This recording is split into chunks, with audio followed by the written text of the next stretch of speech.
पप्पू बेटा खड़े हो जाओ। जी सर। पप्पू बेटा ये बताओ, अगर जंगल में शेर आ गया तुम क्या करोगे? सर जी वही करूँगा जो आपने किया था।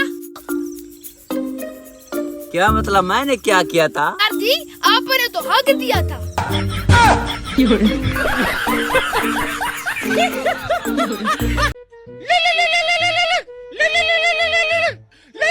हाँ भाईजान। भाईजान मुझे 5,000 उधार तो दो यार। हेलो, आपकी आवाज नहीं आ रही।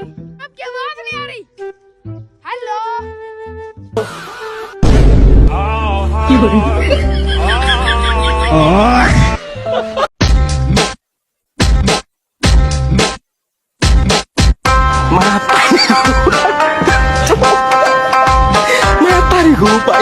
अरे भाई तुझे पता है जिंदगी में आगे कैसे बढ़े?